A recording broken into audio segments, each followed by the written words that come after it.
अपने आप में अपस्किल करना is probably the best investment ever, क्योंकि आपकी जो इनकम है वो आप खुद ही रोकोगे अपने आप में इन्वेस्ट ना करके। इस पॉडकास्ट में एक ऐसी चीज भी बताऊंगा जो कि यंगस्टर्स के लिए जल्दी अमीर बनने का तरीका, जहां पर आप अपने ऊपर पैसा ना भी लगाएं तो भी आप कर सकते हैं। जब भी आपको लगता है कि इकोनॉमी स्लो हो रही है तो वॉर एक ऐसा तरीका है जिसमें आप इकोनॉमी को पंप कर सकते हो, क्योंकि एक प्रॉफिटेबल सिनारियो बन चुका है।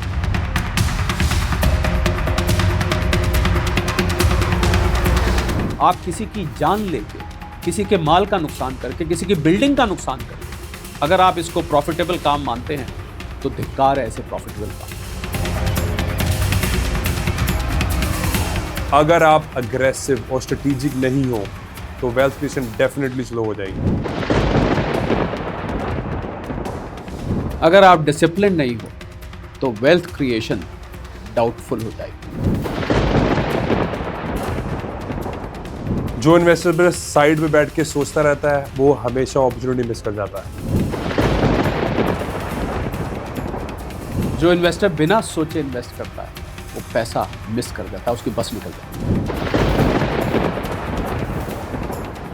Tamanna Talkies, where you can follow trend every weekend. So please share, follow and subscribe. इस वीडियो में व्यक्त किए गए सभी विचार मत और सुझाव अतिथि के व्यक्तिगत अनुभवों और विचारों पर आधारित है। इसमें चैनल, एंकर या निर्माता की सहमति या विचारों का आवश्यक रूप से मेल होना जरूरी नहीं। इस वीडियो का उद्देश्य केवल जानकारी और विचार विमर्श है। इसका उद्देश्य किसी को नुकसान पहुंचाना, गुमराह करना या किसी प्रकार की खतरनाक राजनीतिक या वित्तीय सलाह को बढ़ावा देना नहीं है। दर्शकों से अनुरोध है कि वो किसी भी राय या सलाह पर कार्य करने से पहले अपने विवेक और विशेषज्ञ की सलाह जरूर लें। आज है फाइनेंस जगत के दो दिग्गज मेरे साथ। एक है थोड़ा गर्म तो दूसरा है थोड़ा सा नर्म।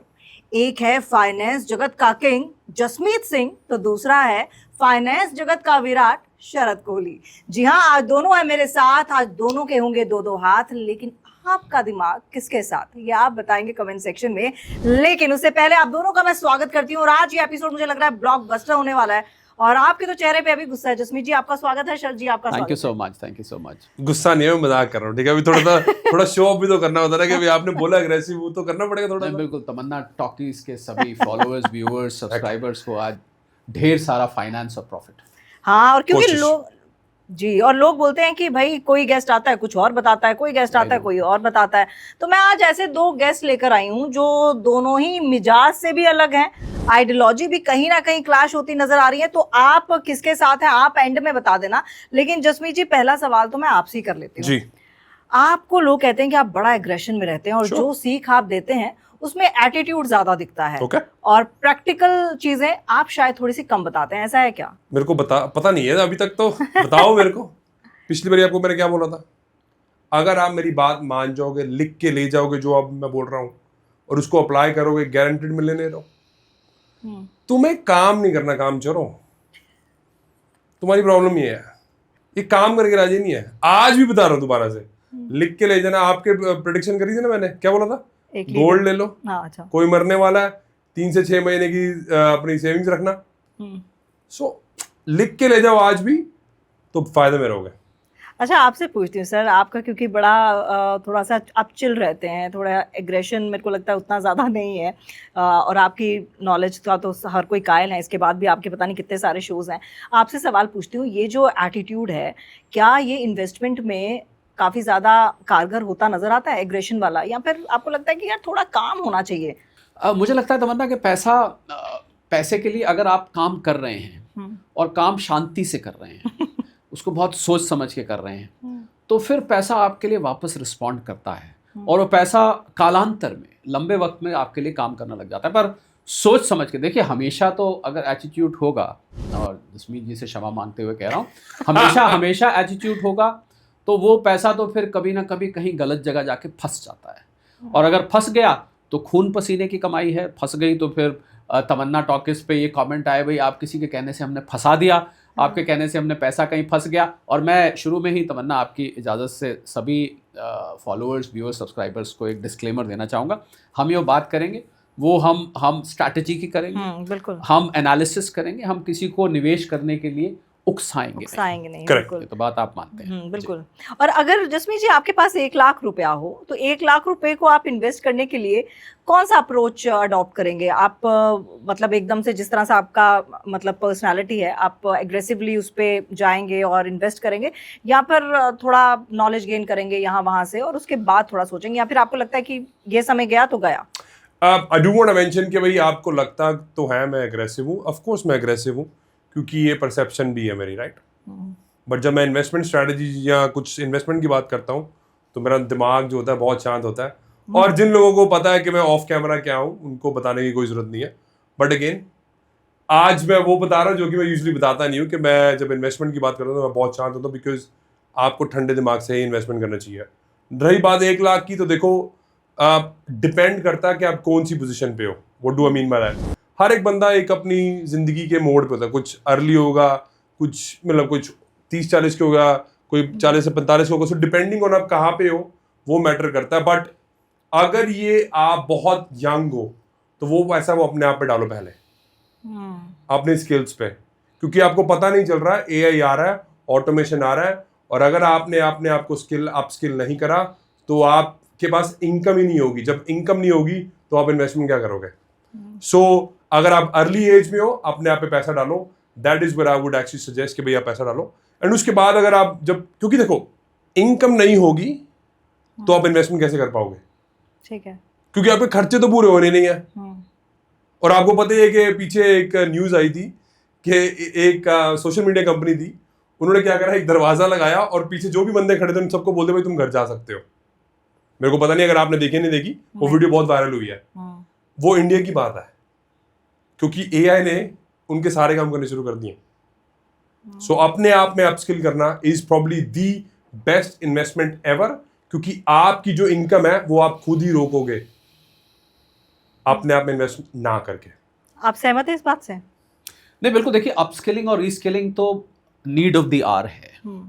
पर सवाल तो आपका ये था ना कि 1 लाख रुपए का, तो मैं अगर जसमीत जी का जवाब लूं तो इनका मतलब है कि 1 लाख रुपए आप अपने ऊपर लगाओ। आप अपने ऊपर, ये कि अपने ऊपर तो लगाना हमेशा, अपस्किलिंग रीस्किलिंग तो एआई के ज़माने में ज़रूरी है। पर अब तमन्ना जो माहौल बन रहा है दुनिया में, हम एक युद्ध के बीच में हैं, और ये युद्ध विश्व युद्ध भी बन सकता है, और ये युद्ध इतनी जल्दी शांत होने वाला नहीं है। तो ऐसे में क्या होता है, आपको याद होगा आप ही की पॉडकास्ट में मैंने एक बार बोला था कि दुनिया में रिसेशन दस्तक दे रही है। आपको याद आया? मैंने बोला था। और देखिए, मैं ना तो ज्योतिषी हूँ ना भविष्य करता हूँ, मैं तो सिर्फ इकोनॉमिक एनालिस्ट हूँ या फाइनेंस पे बोलता हूँ। मुझे जो उस टाइम रिसेशन की आहट सुनाई दे रही थी दरवाजे पर ठक ठक, अब वो ऐसा लग रहा है कि दरवाज़ा खोल के झांक रहा है, खाली खटखटा नहीं रहा, उसने दरवाज़ा खोल लिया है और वो झांकने को हो रहा है। तो ऐसे माहौल में जब रिसेशन हमारे सिर पर मंडरा रहा है, तो ऐसे में आपका 1 लाख वाला जो सवाल था वो मैं अपने ऊपर ले जाता हूँ। 1 लाख रुपए को मैं आज भी यही कहूँगा जो मैंने पहले कहा था, ऐसे में मैं उस पैसे को फैला के लगाऊंगा। अब जो इन्होंने बात करी अपने ऊपर लगाने की, तो आज मैं आपको इस पॉडकास्ट में एक ऐसी चीज़ भी बताऊंगा जो कि यंगस्टर्स के लिए जल्दी अमीर बनने का, वाह, मतलब ये तो अमीर बनने का, देखिए जसमीत जी तो प्रॉपर्टी वगैरह में लगवा देते हैं, रातों रात डबल हो जाती है वगैरह वगैरह। पर जल्दी अमीर बनने का तरीका जहां पर आप अपने ऊपर पैसा ना भी लगाएं तो भी आप कर सकते हैं, पर उसके लिए थोड़ा इंतजार करिए, आगे बताऊंगा। बिल्कुल आप बने रहिएगा, क्योंकि ये एपिसोड थोड़ा सा ना आप हर किसी की आइडियोलॉजी को कहीं ना कहीं कह सकते हैं पिन पॉइंट करेगा या ट्रिगर करेगा। तो आपकी आइडियोलॉजी किससे मैच करती है वो आप ज़रूर देखिएगा, और जो चीज़ें आज बताई जा रही हैं वो मुझे लगता है कहीं ना कहीं सार्थक होती है, आपको ज़रूर दिखेंगी। दोबारा आपके पास आती हूँ। आप माइंडसेट की बात कर रहे हैं। अब आपने कहा कि आपने अपने स्किल्स पे लगाइए, और सर ने बिल्कुल ठीक कहा कि अगर आप अपने स्किल्स पर लगाने की बात कर रहे हैं तो आप उस चीज़ को कितना टाइम देंगे? अब देखो, ये क्वेश्चन का जो आंसर है ना, तो अगर थोड़ा स्पेसिफिक क्वेश्चन होगा तो मैं उसका ज़्यादा स्पेसिफिक आंसर दे सकता हूँ आपको। कितनी, ये तो जो बड़ा वेग क्वेश्चन हो गया, राइट। और मेरे को ये भी नहीं पता है, क्योंकि जब मैं किसी से स्ट्रेटजी की बात करता हूँ तो मैं उनसे पूछता हूँ कि भाई आपका रिस्क एपेटाइट है वो क्या है, क्या आप लो रिस्क हो, क्या आप हाई रिस्क हो, या कंजर्वेटिव हो। सो अगर मेरे पास थोड़ा सा कॉन्टेक्स्ट स्टोर हो तो मैं उस हिसाब से आपको आंसर दे सकता हूँ। But having said that, diversify करना yes is not a bad thing, but diversify within the asset class भी करना बहुत जरूरी है, क्योंकि हम प्रॉपर्टी की ज़्यादा बात करते हैं, because we buy properties across the world. जब हम किसी और कंट्री में बाय कर रहे हैं उसका मतलब यही है कि हम उस विद इन एसेट क्लास भी रह के डाइवर्सिफाई कर रहे हैं। पर अगर किसी के पास 1 लाख है तो 1 लाख की प्रॉपर्टी तो आपकी आएगी नहीं। बट वॉर की सिचुएशन में गोल्ड से बढ़िया आई थिंक कोई हेज नहीं है, बिकॉज गोल्ड आपको मैंने बोला भी था आपके शो पे कि भाई ज़्यादा Gold आपको पे नजर invest, आएगा, हाँ। ऑलरेडी हो चुका है, बट आई एम एक्सपेक्टिंग कि थोड़ा सा ज़्यादा और भी बढ़िया रहेगा। और डिफेंस स्टॉक जो था उस पे भी आप थोड़ी सी नज़र ज़रूर रखना, क्योंकि जब भी लड़ाई होती है वर्ल्ड वॉर 2 के बाद और स्पेशली 1970s के बाद, ये जो वॉर है ना, ये एक प्रॉफिटेबल बिजनेस है। जब भी आपको लगता है कि इकोनॉमी स्लो हो रही है तो वॉर एक ऐसा तरीका है जिसमें आप इकोनॉमी को पंप कर सकते हो, क्योंकि ये एक प्रॉफिटेबल सिनारियो बन चुका है। एंड शरद भाई ऑब्वियसली इसके बारे में और बता देंगे आपको। हाँ शरद जी, आप तो इकोनॉमिस्ट हैं, तो क्या आपको ऐसा लगता है कि वॉर एक बहुत बड़ी अपॉर्चुनिटी होती है? मैं लगातार जिस दिन से वॉर हो रहा है, एक कहावत होती है तमन्ना, जिस तन लागे वो जाने। कभी जरा ईरान में जाके और दुबई में जहाँ बम गिरे हैं, ओमान में जहाँ बम गिरे हैं, या कतर में जहाँ बम गिरे हैं, सऊदी अरेबिया में जहाँ बम गिरे हैं, साइप्रस में जहाँ बम गिरे, इन कंट्रीज़ में जिनके घर के आसपास और जिनके छत पे गिरे हैं, उनसे जाके पूछिए अगर वो ज़िंदा हैं तो, कि वॉर कितनी बड़ी अपॉर्चुनिटी होती है। तो मुझे लगता है कि वॉर में किसी की जीत हार नहीं होती है। हाँ, अमेरिका जैसे सेल्फिश देश वॉर करवा के, अपने हथियार बेच के उसको एक प्रॉफिटेबल अपॉर्चुनिटी में बदलना चाहते हैं, but at the cost of what? आप किसी की जान लेके, किसी के माल का नुकसान करके, किसी की बिल्डिंग का नुकसान करके अगर आप इसको प्रॉफिटेबल काम मानते हैं तो धिक्कार है ऐसे प्रॉफिटेबल काम पर। आपको क्या लगता है इंडिया में इन्फ्लेशन आएगी, महंगाई बढ़ेगी? बिल्कुल। क्रूड ऑयल की प्राइसेस मुझे लग रहा है सबसे ज़्यादा इंडिया के लिए खतरे की घंटी है। हाँ। आज जब हम बात करें, शायद आपका वीडियो 1-2 दिन में ये लाइव हो जाए, आज सुबह $120 टच कर गया था। $120 का मतलब है $65 पे हम थे, $120, ऑलमोस्ट क्रूड प्राइस डबल हो गए। और अभी इस वॉर का कहीं अंत नज़र नहीं आ रहा है।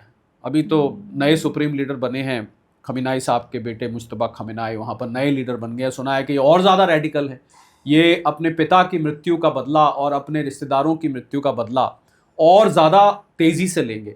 तो ऐसे में कब ये वॉर ख़त्म होगा? तो इसमें क्रूड ऑयल की प्राइसेस अगर यहाँ से और बढ़ती हैं तो जो ऑयल मार्केटिंग कंपनीज हैं तमन्ना, वो भारत पेट्रोलियम है, इंडियन ऑयल है, हिंदुस्तान पेट्रोलियम है, 1-2 निजी कंपनियां भी हैं, उनको मजबूरन पेट्रोल और डीजल की कीमतें बढ़ानी पड़ेंगी। और अगर वो बढ़ाती हैं तो सीधा सीधा लोगों के, आपने देखा कि रसोई में तो लड़ाई पहुंच चुकी है। हाँ। जब एलपीजी सिलेंडर बढ़ा तो आपके किचन तक आ गई है। किसी ने, पुरानी कहावत है ना, सिकंदर ने पोरस से की थी लड़ाई, तो मैं क्या करूं? तो आप ये नहीं समझ सकते कि मेरे यहाँ से 2-3 हज़ार किलोमीटर अगर लड़ाई चल रही है तो मेरा उससे क्या लेना देना है।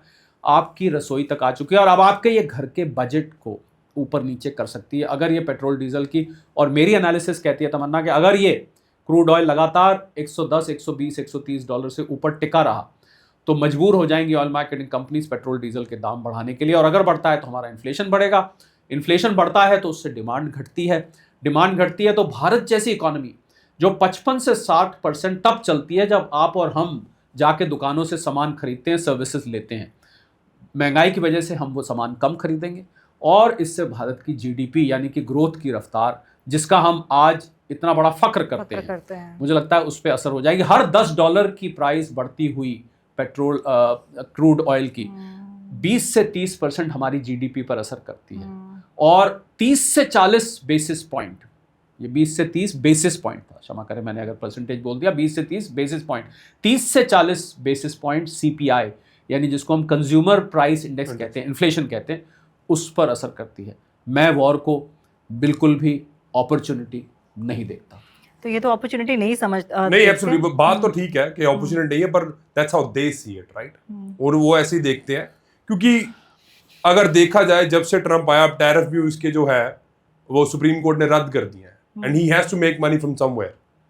तो उनके हिसाब से दूसरी बात ये है कि सब कुछ ट्रम्प नहीं चलाता।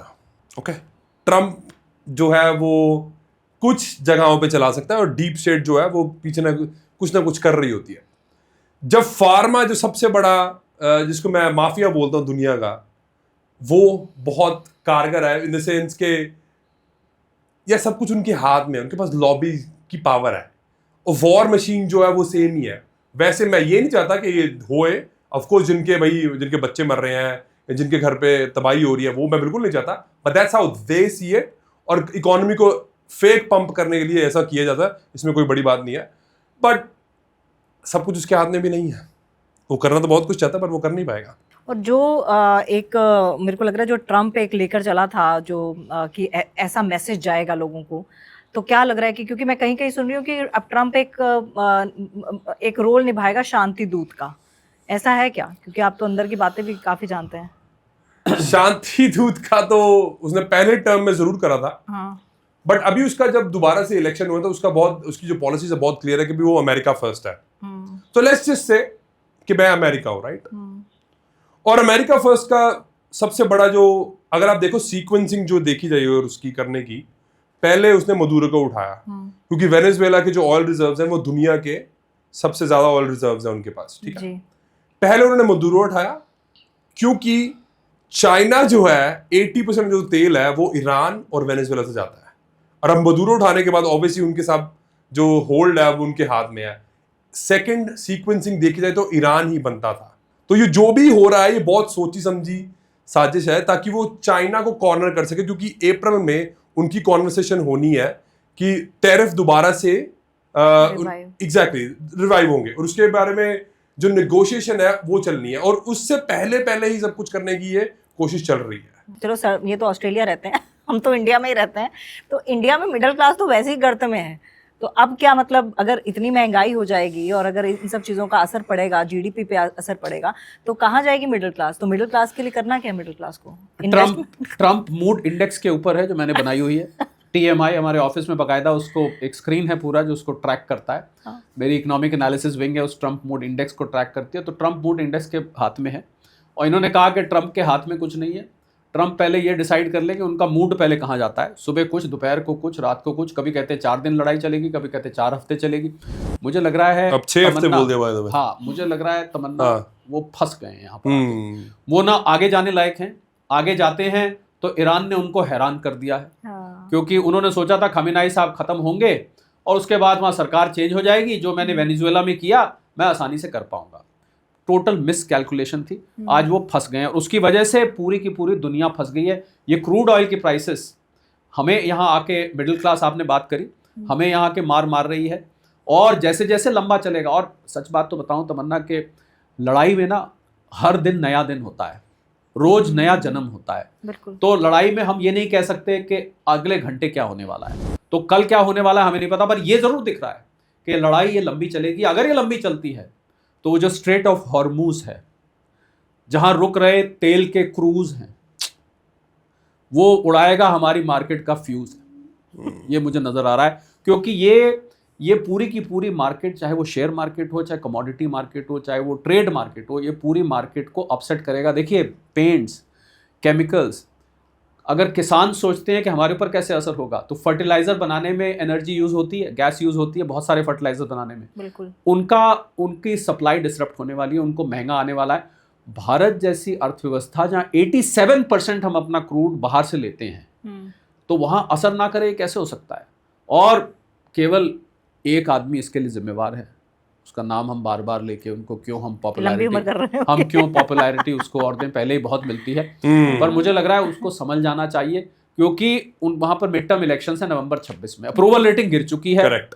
रिपब्लिकन मेरे साथ सुबह एक टीवी डिबेट में थी वहां की, जो उनके खिलाफ बोलते मैंने सुना।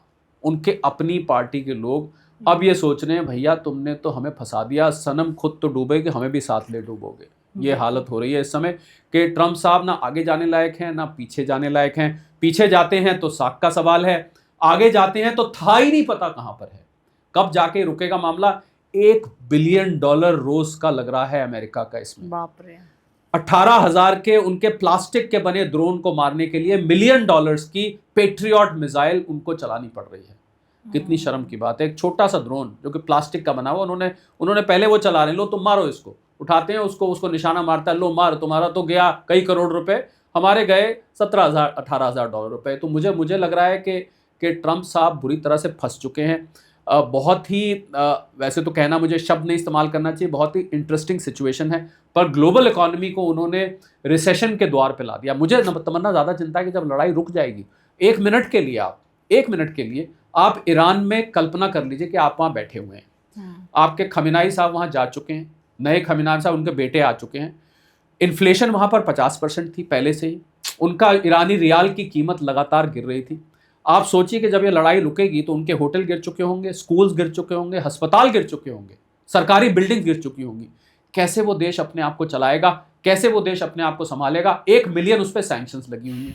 वो अपने आप को कैसे बाहर निकालेगा? 9 करोड़ 20 लाख लोगों का वो देश है ईरान, 9 करोड़ 20 लाख। और उन्होंने सोचा कि वेनेजुएला है, वेनेजुएला छोटी सी कंट्री है, ईरान बहुत बड़ी कंट्री है, और वो लोग बहुत पेट्रियट्स हैं, वो लोग अपने देश के लिए पूरी तरह से समर्पित है। तो मुझे लग रहा है ट्रम्प साहब ने फंसा दिया। क्या आपको लगता है कि आगे जसमीत जी क्या स्ट्रेटेजी होने वाली है? देखो, जो शरद भाई ने बोला वो बहुत अप्रोप्रिएट है कि मिड टर्म्स आ रहे हैं और मिड टर्म्स बहुत इंपॉर्टेंट रोल प्ले करेंगे।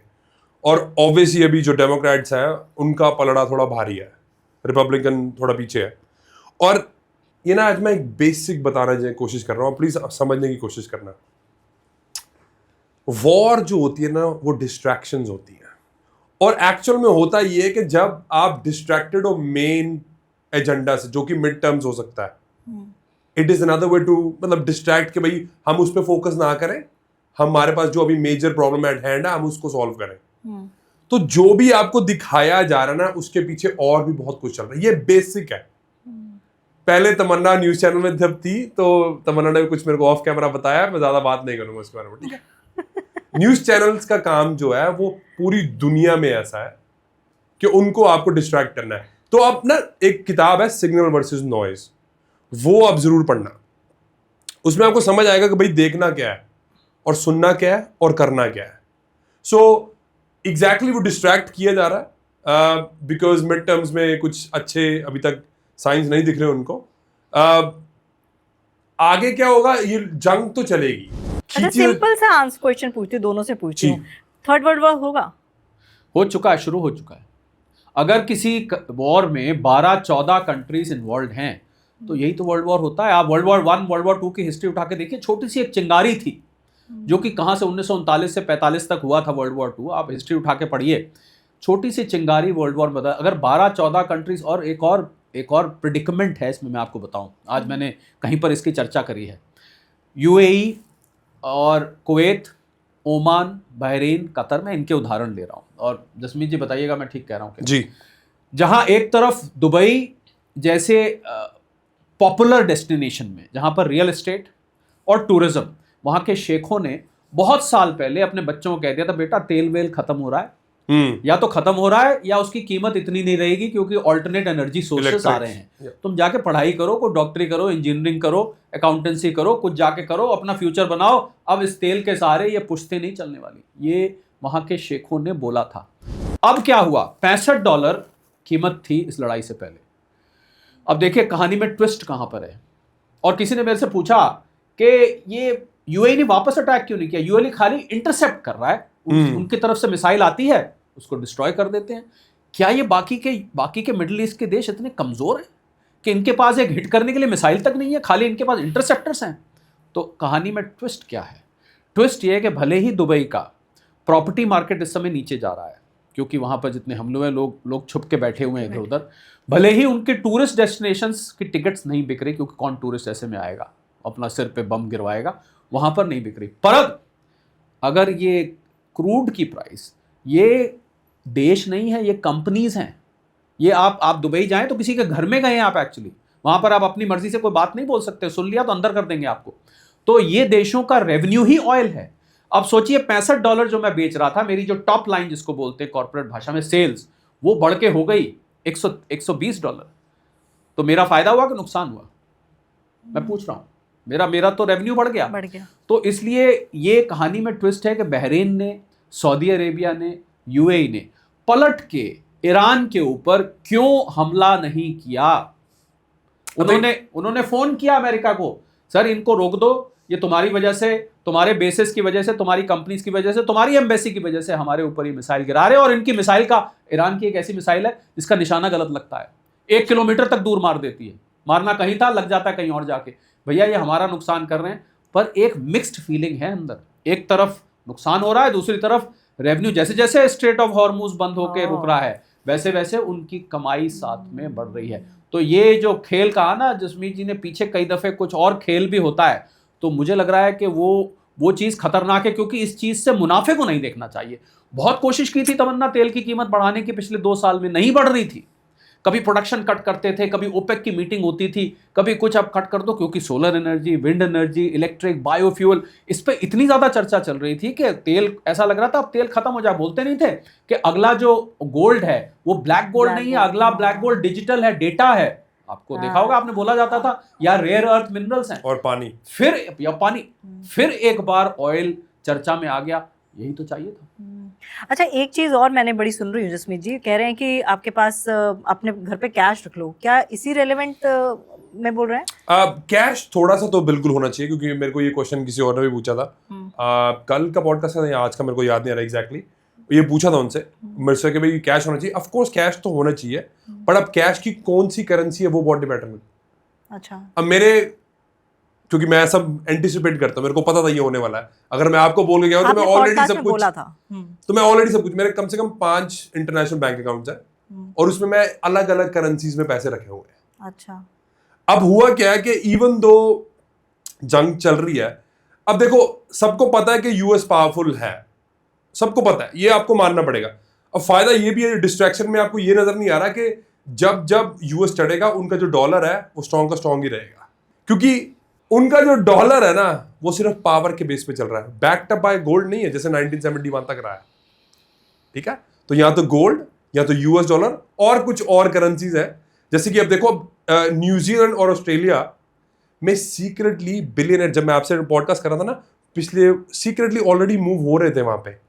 बताया था आपने। आपको क्या लगता है कि उनको पता नहीं है? इसकी प्लानिंग 6-7 महीने से चल रही होगी और लंबी भी चल रही होगी, कोई बड़ी बात नहीं है। तो ये सब अगर मेरे को पता है, उसका रीजन है क्योंकि जो मेरा कोच है वो बिलियनर है, तो मेरे को बहुत सारी चीजें ऐसे पता है कि मैं अगर बोलना शुरू कर दूंगा मेरा पॉडकास्ट में बैठना बंद हो जाएगा। आप बोल दीजिए ना। नहीं, सारा कुछ नहीं, वापस चल तो जाएगा मेरा पॉडकास्ट। नहीं, बताने की कोशिश कर रहा हूं मैं इनको। तो कैश रखना है, पर कौन सी करेंसी में रखना है वो भी डिपेंड करता है। आप मानते हैं इस चीज को? सर ये तो यही कर सकते हैं ना, हाँ, 5 करेंसीज में। तो नहीं है पॉसिबल। इंडिया में तो आप दूसरी करेंसी रखते हैं तो वो जुल्म है, वो it is not allowed under FEMA. तो मैं अमेरिका के बारे में ज़रूर बोलना चाहूँगा हकीकत, क्योंकि मेरी 10 लोगों की टीम सिर्फ ग्लोबल इकोनॉमी को एनालाइज करती है। खोखला हो चुका है अमेरिका, $39 ट्रिलियन का कर्ज है अमेरिका पे। और आपको बताऊं, अच्छा ये हो नहीं सकता पॉडकास्ट और बीच में सोने चांदी का जिक्र ना है, मैं यही कर देता हूँ। आपने तो आज साड़ी भी गोल्डन पहनी हुई है। हाँ, और इन्होंने भी गोल्डन पहना हुआ है। मैं बताता हूँ आपको कि ये सोना हाल में क्यों करेक्शन हुआ, क्योंकि हम तो अक्सर चर्चा करते थे कि भाई जब जब लड़ाई होगी तो सोना ऊपर जाएगा, जियोपॉलिटिकल टेंशन में ऊपर जाएगा।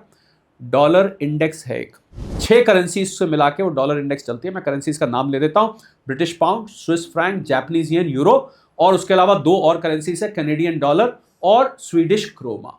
इन 6 करेंसीज को मिला के डॉलर इंडेक्स बनती है। क्रूड ऑयल के दाम बढ़ने से, ध्यान से सुनिएगा ये बात, बहुत बहुत टेक्निकल बात है और लोग बहुत भ्रम में है इसमें। क्रूड ऑयल के दाम बढ़ने से अगर मैं एक बैरल खरीदने के पहले $65 दे रहा था, आज मुझे $120 तक देने पड़ रहे हैं। तो मुझे क्या है, मुझे डॉलर ज्यादा चाहिए। डॉलर मजबूत नहीं हो गया, डॉलर ज्यादा चाहिए क्योंकि ट्रेड ही डॉलर में हो रहा है। तो डॉलर ज्यादा चाहने की वजह से डॉलर की डिमांड बढ़ी। डॉलर की इंट्रिंसिक स्ट्रेंथ नहीं बढ़ी, डॉलर की डिमांड बढ़ी। डॉलर की डिमांड बढ़ने से डॉलर इंडेक्स ऊपर चला गया, इसलिए गोल्ड नीचे चला गया। जैसे ही डॉलर अपनी असली, वरना क्या होता है तमन्ना, ध्यान दीजिएगा, जसमीत जी बताइएगा सच है कि नहीं, जो देश लड़ाई लड़ रहा है उसकी करेंसी कमजोर होती है, मजबूत नहीं होती है। क्यों? वहां निवेश आना बंद हो जाता है, वहां पर लोग रेमिटेंस करना बंद कर देते हैं। क्यों अमेरिका का डॉलर? क्योंकि क्रूड ऑयल की वजह से। तो क्रूड ऑयल का जो खेल है ये बहुत ही कॉम्प्लिकेटेड खेल है। अगर ट्रंप साहब का आज बयान आया, कह रहे थे it's a small price to pay. अरे स्मॉल प्राइस टू पे आप कहते हैं, आप अपने मुनाफे के लिए कुछ भी कर देंगे। आप अपने मुनाफे के लिए किसी देश पर हमला कर देंगे, अपने मुनाफे के लिए किसी के घर का बजट बिगाड़ देंगे, अपने मुनाफे के लिए आप किसी की जान ले लेंगे। मुझे लगता है सारी जिंदगी खाली मुनाफा नहीं होता है, जिंदगी की हर चीज डील नहीं होती है। उनका फेवरेट शब्द है डील, DEAL। हर चीज में डील, हर चीज में डील, हर एस्पेक्ट में डील, जिंदगी की हर पहलू पे डील। तो मुझे लग रहा है ये डील से सब चीज नहीं होती। आप लड़ाई शांत होने दीजिए। अमेरिका खोखला होता जा रहा है। डॉलर जैसे जैसे अपनी असलियत पे आएगा, ये डी डॉलराइजेशन को अब रोक नहीं सकते। और आपको बताऊं, ये जो क्रूड ऑयल का सारा जो पेन हो रहा है ना भारत जैसे देश को भी, और तेजी से हम सोचेंगे कि कैसे हम डॉलर से हटे। डॉलर की वजह से ही तो पेन हो रहा है, हमारा बिल बढ़ता है क्योंकि हम इंपोर्ट डॉलर में करते हैं। 60-70% ट्रेड आज भी डॉलर में हो रहा है। इस युद्ध के बाद आपको बता रहा हूं मैं, सारे देश दुनिया के, पहले यूनाइटेड नेशंस तो करीब करीब खत्म हो चुका है, दुनिया के सारे देश अब डॉलर से हटने की बात करेंगे। इन्होंने 1971 की बात करी, जिससे पहले गोल्ड स्टैंडर्ड हुआ करता था कि किस देश के पास कितनी गोल्ड के भंडार हैं, उससे उसकी करेंसी की स्ट्रेंथ तय की जाती थी, जो निक्सन साहब ने आके हटा दिया था। मुझे लग रहा है फिर वो समय आ रहा है, आपके पॉडकास्ट में मैंने बोला था, फिर वो टाइम आ रहा है जब गोल्ड स्टैंडर्ड वापस आएगा। इनके गोल्ड वाले बयान से मैं पूरी तरह से सहमत हूं। लॉन्ग टर्म में गोल्ड आपको बहुत अच्छा रिटर्न दे सकता है। बीच के उतार चढ़ाव मत देखिए, बार बार फोन खोल के मत देखिए, एंजाइटी होगी, रात को लोग नींद में उठ के गोल्ड की प्राइस देखते हैं, ये काम मत करिए। दो चीजें भाई पर आपकी जो मैं आपको जरूर यहाँ पे शेयर करना चाहता हूँ कि जो आप बोल रहे हैं ना आइडियलिस्टिक वर्ल्ड के भाई सब कुछ मुनाफा नहीं होता, आई एग्री भाई, पर ऐसी दुनिया चलती नहीं है। और दूसरी बात, यूएस बिकॉज वो पावरफुल है और पावर की बस डंडे के सिर पे ही वो यूएस का डॉलर जो चला रहे हैं। सो यस, कोई नहीं चाहता भाई कि मुनाफा हो हर टाइम, बट ये आइडियलिस्टिक वर्ल्ड है, ये सच्चाई नहीं है। और वर्ल्ड आपको पता है कि ऐसा नहीं चलता। आप तो बहुत लंबी रेस के घोड़े तो आपको जानते हो कि भाई आइडियलिस्टिकली वर्ल्ड ऐसे चलता नहीं है जैसे आप चाह रहे हो, बट यस, और वो चला रहे हैं क्योंकि उनका चल रहा है। अभी तक खोखला हो रहा है यस, बट आपके पास अभी बैकअप भी तो नहीं है ना, युवान इतना स्ट्रांग नहीं है अभी। क्योंकि अगर कोई भी करेंसी होगी, but I do agree with one thing कि अगर किसी भी करेंसी को गोल्ड के साथ लिंक करा जाएगा दोबारा जैसे पहले होता था, तब यस उस करेंसी की वैल्यू थोड़ी ज्यादा बढ़ सकती है। क्योंकि यूएस ने भी बहुत स्मार्टली खेला था। जब वर्ल्ड वॉर 2 हुई थी, उन्होंने क्या करा, सबको हथियार दिए, सबको दिया, उनका गोल्ड ले लिया। पर आप देखो, अगर अब सेंट्रल गवर्नमेंट्स भी अराउंड द वर्ल्ड गोल्ड खरीदना शुरू कर रहे हैं, आपको तो पता ही है कि वो इसलिए eventually they have to go back to gold standard, अगर यूएस के डॉलर को गिरना है तो। क्योंकि अभी यूएस का सिर्फ सिक्का चल रहा है क्योंकि उनके पास पावर है और उनके पास 75 बेसिस है, मतलब सारी जगह उन्होंने फैला के रखे हुए, दैट्स इट। अभी वो डंडे के सिर पे चला रहे। पर जब तक अगर आप डॉलर कोई भी करेंसी हो गोल्ड को लिंक नहीं करोगे, देन यस। इसलिए बिटकॉइन जो है वो बहुत बिक रहा है, बिकॉज बिटकॉइन जो है वो लिमिटेड है, आप 21 मिलियन से ज्यादा उसको नहीं कर सकते हो। और अब वो क्या कोशिश कर रहे हैं कि मेरा एक दोस्त है भाई मेलबर्न में ना, उसकी गोल्ड की खाने हैं, तो उसको यूएस के लड़कों ने फोन करा कि जो आपका खान है ना, जो गोल्ड माइंस आपकी है, उसमें से ना हमें एक पोर्शन दे दो और उसकी जियोटेक रिपोर्ट के करके ना आप निकाल सकते हो कि भाई इसमें कितना गोल्ड हो सकता है इस जगहों पे। कह रहे हम वो खान बेच दो, उतना पोर्शन बेच दो, ताकि ये जो हम क्रिप्टो है उसको लिंक कर दें, ताकि हमारा जो मार्केटिंग करने के लिए ईजी हो जाए और हम इसको बेच सकते हैं। सो इवेंचुअली हमें गोल्ड के लिए जाना पड़ेगा अगर यूएस के डॉलर को तोड़ना है। अभी तक तो आप नहीं तोड़ सकते, उसकी पावर है और पावर के सिर पे सब कुछ चलता है। चलिए जसमीत जी, आपके ना फेवरेट सब्जेक्ट पे आती हूँ। कौन सा? मैं अब आपका वो जलवा देखना चाहती हूँ। जलवा जिनको तो आपका जो फेवरेट सब्जेक्ट है आपका कि मिडिल क्लास को अमीर कैसे बनाया जाए।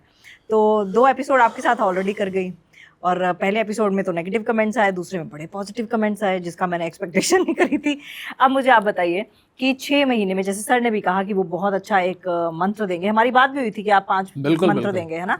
तो अब ऐसा कौन सा मंत्र है जो पहले 6 महीने में किसी भी इन्वेस्टर को अपनाना चाहिए, मिडिल क्लास की अगर मैं बात करूँ तो? अगेन मैं ना बार बार वही बोलता हूँ, तुम्हें अजीब लगता होगा बट ये रियलिटी है। जैसे भाई ने बोला, बहुत बहुत बढ़िया बात बोली थी उन्होंने थोड़ी देर पहले, कि ज्यादातर मिडिल क्लास लोग पता क्या इमोशंस के सिर पे चलते हैं। अब पैनिक सेलिंग ऑलरेडी शुरू हो चुकी है दुबई में। वो पता कौन है? वो नाइव इन्वेस्टर्स हैं।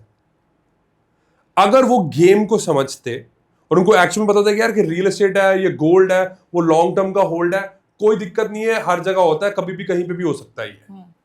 अगर ये माइंडसेट आपके पास हो और अपने आप पे आपने काम करा हो, तो आपको पता है कि यार ये टेम्परेरी है, इट्स ओके। अगर मैं अभी सेल करूंगा तो कोई फायदा नहीं होगा। शरद भाई कंफर्म कर देंगे, इनको बहुत अच्छी तरीके से पता है कि आप मार्केट में सिर्फ अगर बैठे रहो, कुछ मत करो, चाहे मार्केट ऊपर है चाहे नीचे है, अगर आप सिर्फ बैठे रहो लॉन्ग टर्म, जिस बंदे ने पैनिक सेलिंग करके दोबारा बाइंग भी करने की कोशिश करी, वो कभी भी उस बंदे को बीट नहीं कर सकता है भाई। ऐसा मुझे नहीं लग रहा, डिसएग्री कर रहे हैं। कोई बात नहीं, इट्स ओके। आप बताइए।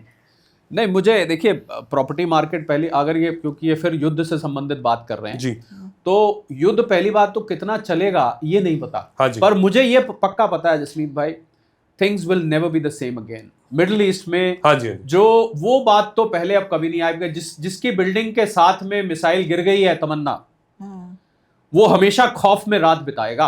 और ज्यादातर अटैक रात को हो रहे हैं, दिन में नहीं करते, ये रात को करते हैं।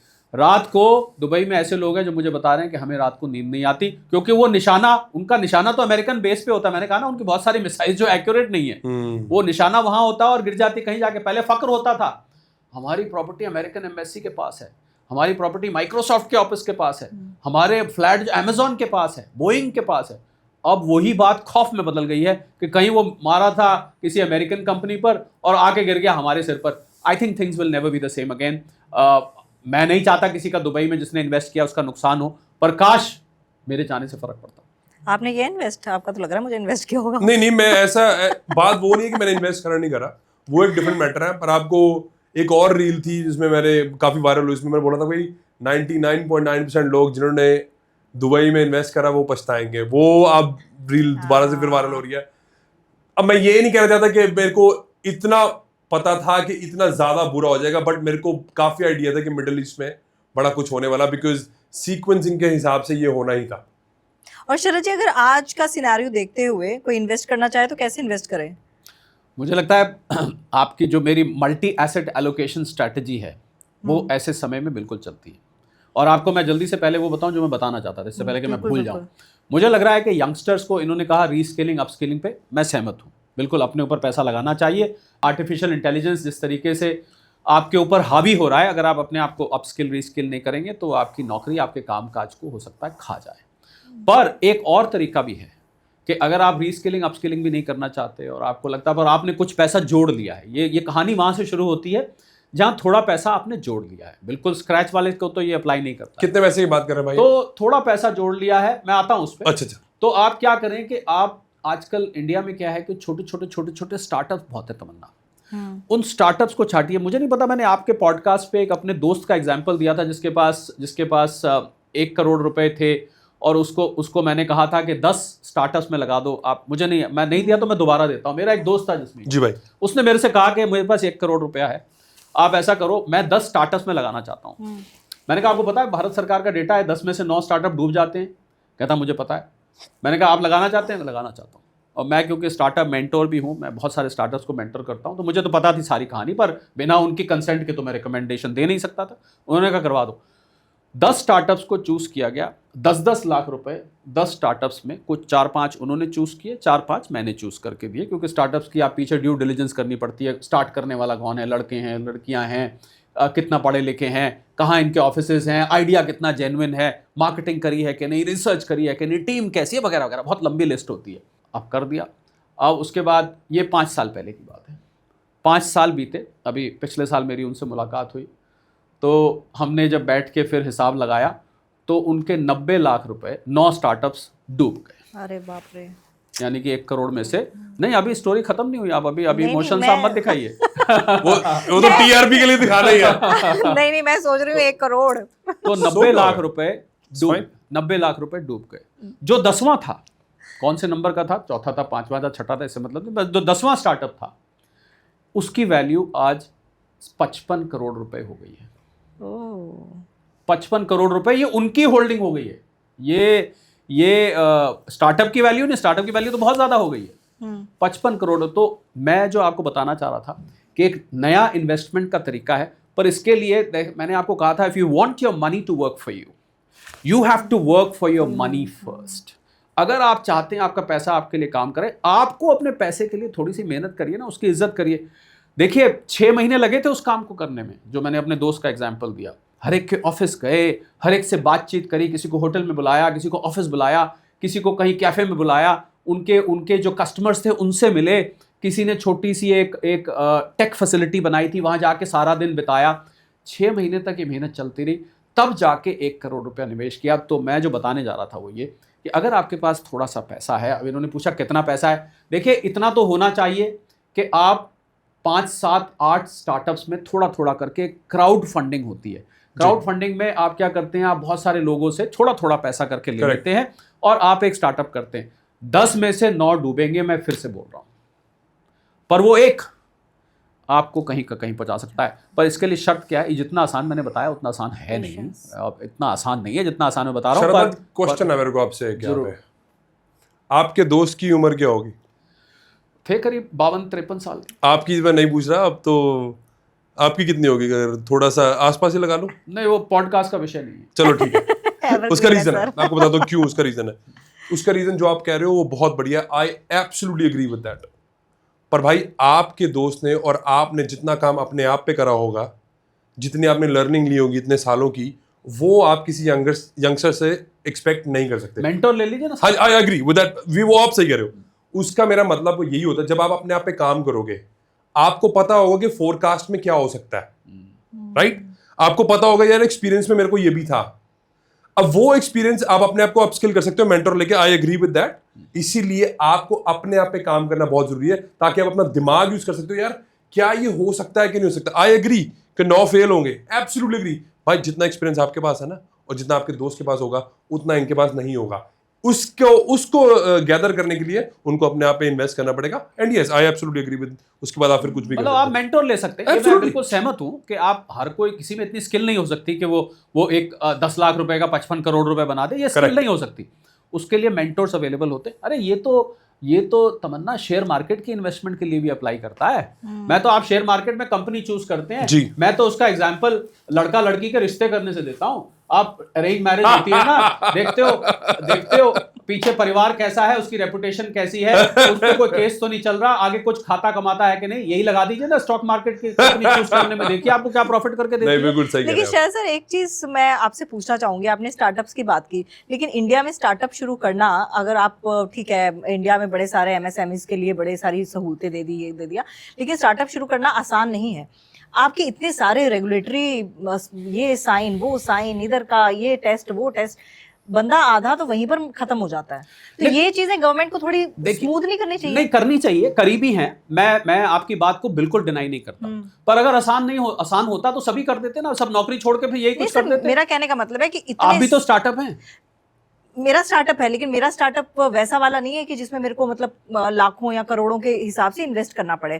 तो और अच्छी बात है, ये तो अच्छी बात है। लेकिन Easy start है ना। मुझे ऐसा लगता है, अब आप ज्यादा अच्छे से बता पाएंगे, इंडिया के तौर पर आप अच्छे से बता पाएंगे। मुझे लगता है इंडिया में एज कम्पेयर टू रेगुलेशंस बहुत ज्यादा, आई एग्री। आप है। एक रेड कारपेट बिछाइए ना स्टार्टअप वालों के लिए। नहीं बट आई थिंक तमन्ना आप थोड़ा सा इसमें, मैं थोड़ा सा एग्री कर रहा हूँ शरद भाई के साथ। क्यों है एक्चुअल में थोड़ा easy सा नहीं agree होना कर रहा हूँ। चाहिए। हाँ नहीं, उसका reason, बाकी बताओ वो क्यों। ईगो नहीं ईगो नहीं है, मैं आपको खुल के बता रहा हूँ। थोड़ा सा ये एग्री कर रहा हूँ कि यस इतना इजी होता तो सब कुछ कर लेते, राइट? करेक्ट।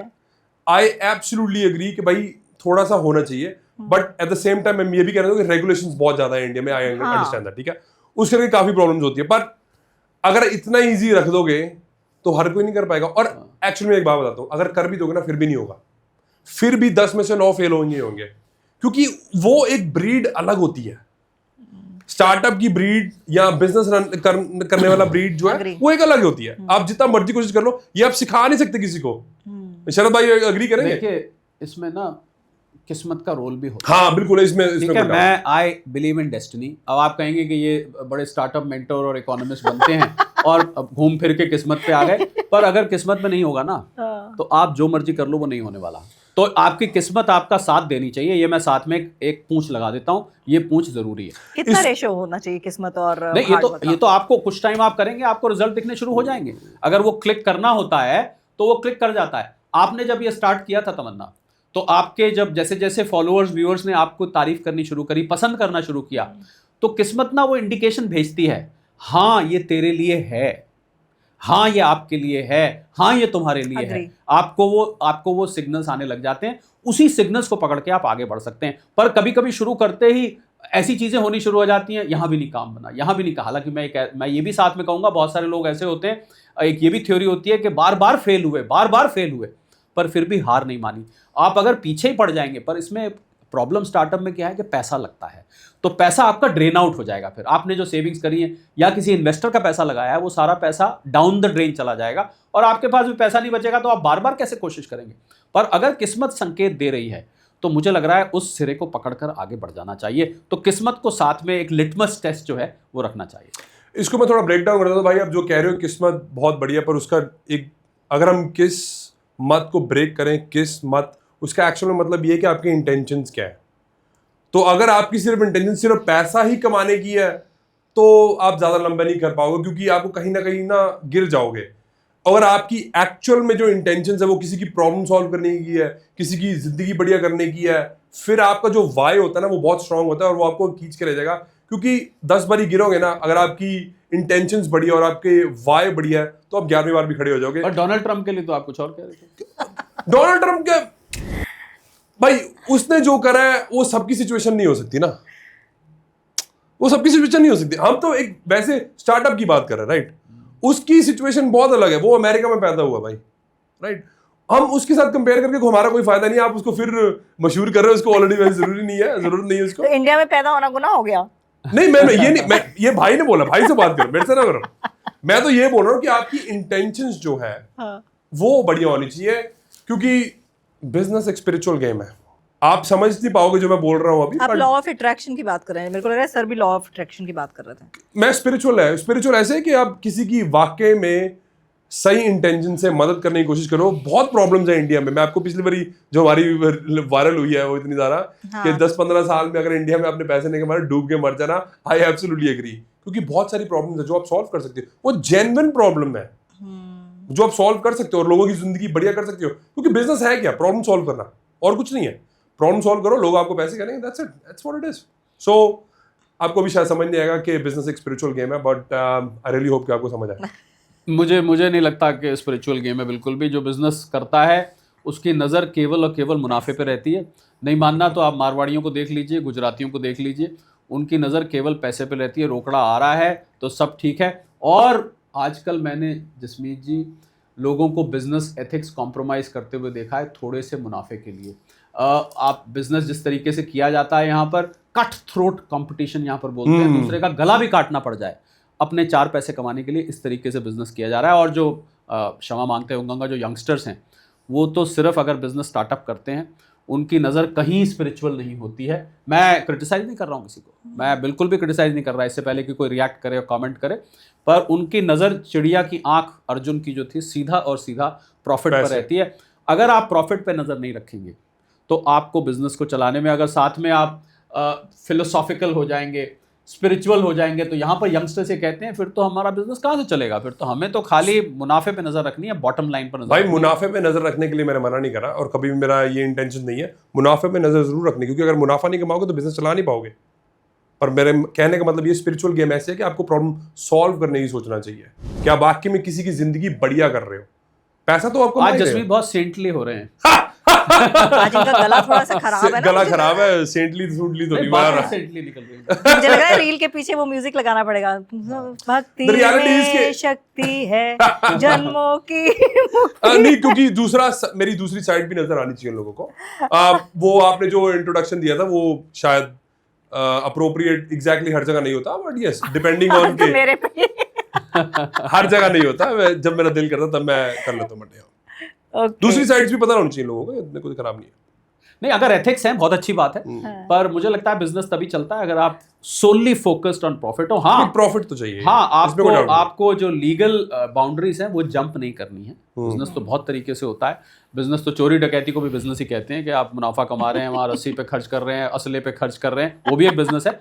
मुझे लग रहा है लीगल एथिक्स और बाउंड्रीज क्रॉस किए बिना अगर आप मुनाफे में नजर रख रहे हैं इसमें कोई बुराई नहीं है। और बल्कि मैं स्टार्टअप्स की दुनिया की एक बहुत ही क्योंकि मैं स्टार्टअप्स पे इतना बोलता हूँ, बात स्टार्टअप की चल रही थी तो अच्छा, ये बात मुझे नहीं पता था, नहीं तो मैं स्टार्टअप्स का एक एपिसोड आपके साथ मैं आपको स्टार्टअप जसमीत बताइएगा, मुझे नहीं पता आप कितने स्टार्टअप से संबंधित है। तमन्ना, ये बहुत काम की बात है।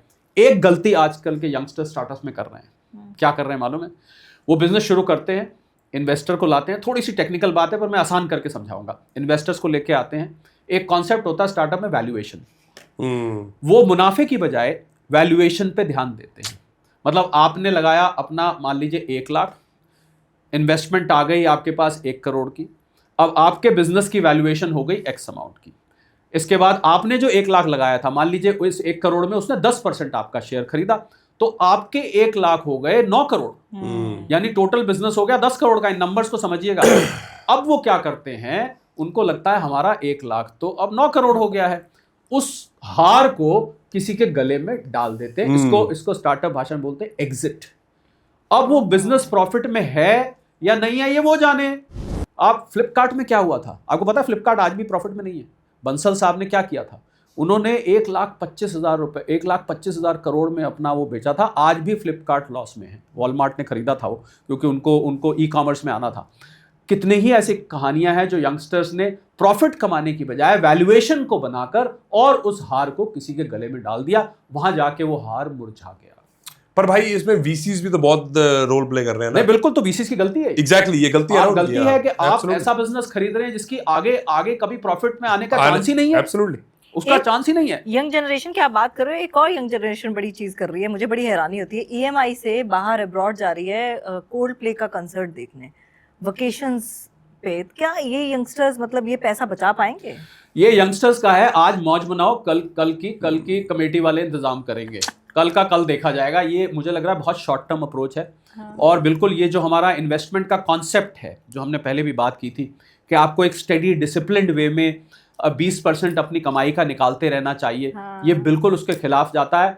उधार लेके बिजनेस करना तक तो ठीक था, पर उधार लेके कॉन्सर्ट्स देखना, उधार लेके बाहर जाना, ये बिल्कुल भी मत करिए। फंस जाएंगे डेट ट्रैप में, कौन निकालेगा? माता पिता भी पैसा देना कल को बंद कर देते हैं।